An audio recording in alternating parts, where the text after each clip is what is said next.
Hi, Hybrid Camera Revolution. This is Matt Frazer from Panasonic. You guys probably don't even need me to introduce him because you've seen him in 1,000 of these internet third degrees. So how you doing, Matt? I'm doing well. How about yourself? I'm doing great. So thank you for taking the time. It's a busy show, and there's lots to talk about. I saw you over there giving sort of a demo on Vlog and giving some tips for how to keep the noise out of the shadows. Can you sort of help people, because they've had some questions about that? Yeah, I think the challenge we're running into with Vlog right now is that a lot of people aren't using a monitor or a tool that will tell them where the exposure should be set. And I don't know that we've done the best job of communicating how exposure should be set correctly in the camera. So, if you use an 18% gray card for your flesh tone exposure, what you should be doing is you should be setting your exposure to 42 IRE for that 18% gray, which will give you a pleasing exposure. That's where we've set Vlog. And then for whites, if you're using a 90% white, you should be exposing that to 62 IRE. So that'll help you to make sure you don't overblow. Now, some of the monitors don't really give you a clear indication as to where those things are. I know that, like with the Convergent Design 7Q, you can actually set points for false color at 62 IRE and 42 IRE. So that's what I do, is I just program those into the false color, and then that allows me to expose correctly and then light my scene properly. A lot of people just run and gun shoot, and log is not going to be an easy way to shoot run and gun. But if that's what their decision is, I understand it, especially if you're trying to deal with shadows. So I try to encourage people to overexpose their shots. A lot of people out there are shooting under, and then they're lifting their shadows in post, which means that you're effectively amplifying the image, and then you're seeing all the noise being amplified along with it. It's a better idea to overshoot. So, one of the tools that I'm using in the GH4, knowing that I don't have in the camera itself access to false color or anything that's perfect for me, what I'm doing is I'm taking the Zebra 1 and Zebra 2, and I'm setting Zebra 1 at the lowest setting, which I believe is 50%, which roughly associates to 50 IRE. And then I'm setting the Zebra 2 to 65%, which equates to roughly 65 IRE.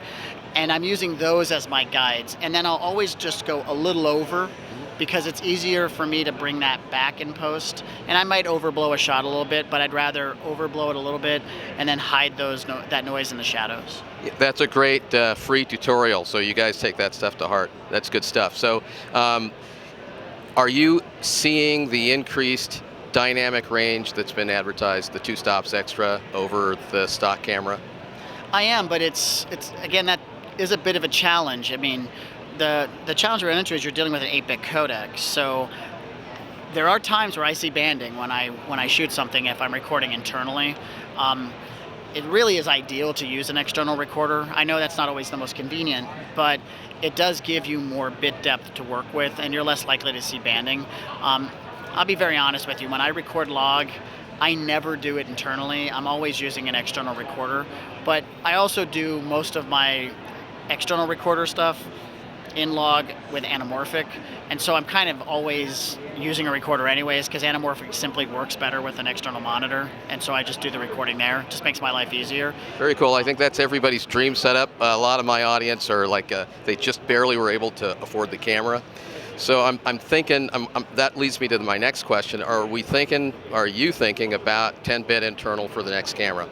Well, obviously we're asking for 10-bit internal. That would be great if we could do it. Whether or not the next camera will be able to do it, I don't know. I mean, we're asking for a lot of stuff. We're taking feedback from all over the place from shooters. I mean, that's what drove the GH4, was what the market asked for. If you think back to the GH1 with its AVC HD codec, and then the GH2 with a much nicer, more pleasing image that people were hacking because we weren't listening to what their requests were.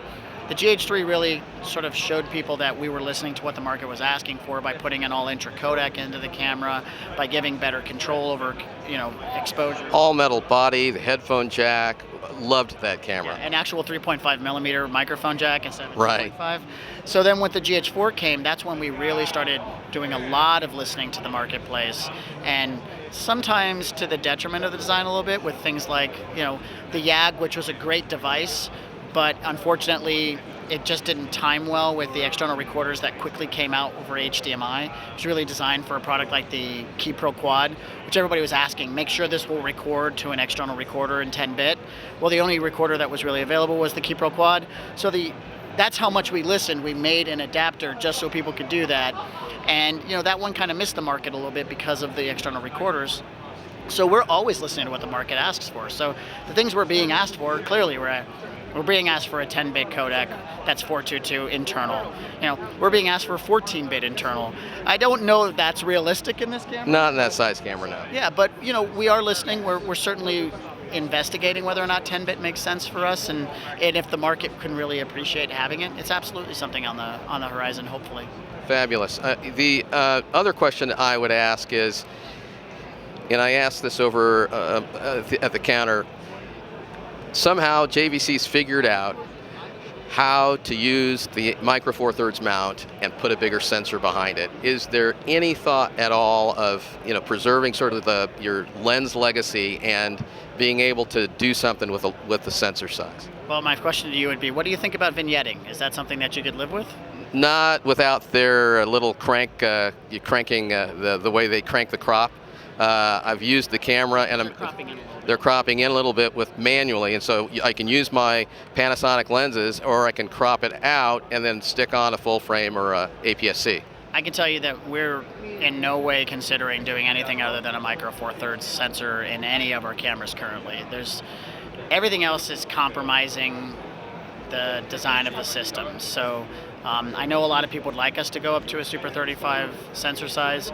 We think there are other things that we can do in the camera to make it a more compelling solution to help bring people back to the GH Next, whatever we're going to call it. So I can promise you emphatically there's no way we're doing an APS-C sensor or Super 35 in the camera, but hopefully we can make some compelling options that'll still make it a very useful camera for people. Matt, this has been really great. I appreciate you taking the time and being patient with my needling and trying to get you to reveal more about the GH5 than you can. So I really appreciate your time. Thank you. Well, if I knew anything more, I'd let your people know. But honestly, they're keeping this one pretty hush-hush, which makes me think there's going to be some really cool stuff in this camera when it comes out. Yeah, looking forward to it. Really am. So thanks again. Thank you.